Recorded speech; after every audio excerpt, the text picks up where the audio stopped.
कभी कभी जिंदगी वो खेल खेलती है जिसमें मोहरे हम होते हैं और चालें कोई और चलता है।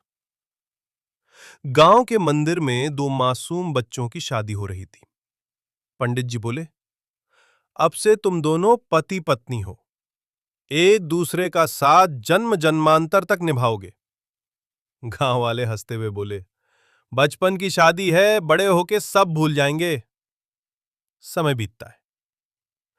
15 साल बाद अर्जुन अब एक शहर में पढ़ा लिखा स्मार्ट लड़का है। उसे मॉडर्न लाइफ पसंद है। बचपन की शादी को वो सिर्फ एक मजाक मानता है।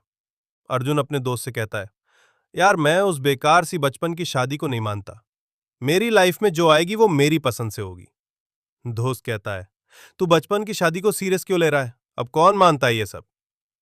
अर्जुन मुस्कुराकर जवाब देता है, मैंने रिया को चुन लिया है और मैं उसी से शादी करूंगा। उधर राधिका, जो उसकी बचपन की पत्नी है, गांव से शहर आती है, पर अर्जुन उसे नहीं पहचानता।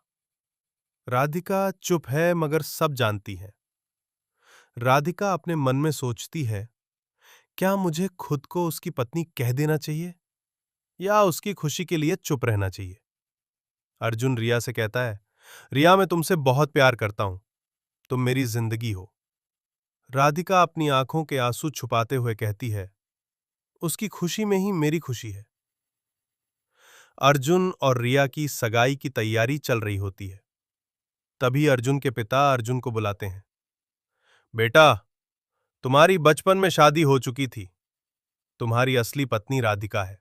अर्जुन गुस्से में कहता है, यह बकवास है, मेरी जिंदगी के फैसले मैं खुद लूंगा।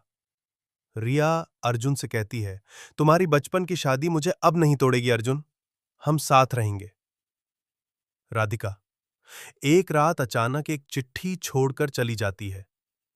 चिट्ठी में लिखा होता है, अर्जुन, मैंने तुम्हें कभी बोझ नहीं बनाया, मैं तुम्हारी जिंदगी से खुद हट रही हूं, लेकिन याद रखना, तुम्हारी बचपन की दुल्हन सिर्फ राधिका थी, है और रहेगी। अर्जुन चिट्ठी पढ़कर चिल्लाता है, राधिका, प्लीज वापस आ जाओ। वो भागते हुए स्टेशन पहुंचता है, लेकिन राधिका जा चुकी होती है। फिर एक न्यूज फ्लैश आता है, आज ट्रेन हादसे में कई लोग मारे गए। एक लड़की की जेब से बस एक सिंदूर की डिब्बी और अर्जुन की तस्वीर मिली। अर्जुन फर्श पे गिर जाता है, हाथ में चिट्ठी थामे फूट फूट कर रोता है। मैंने जिसे कभी चाहा नहीं, वही मेरी सबसे सच्ची मोहब्बत थी। कहानी यहीं खत्म नहीं होती। ये शुरू होती है उन सवालों से जो कभी पूछे नहीं गए और उन जवाबों से जो अब मिलेंगे नहीं। कभी कभी जो किस्मत हमें देती है, हम उसे पहचान नहीं पाते, और जब पहचानते हैं तो बहुत देर हो चुकी होती है। अगर आपको हमारी कहानी पसंद आए तो प्लीज लाइक करें, शेयर और कमेंट करें। ऐसी ही और कहानियों के लिए हमारे चैनल को सब्सक्राइब जरूर करें।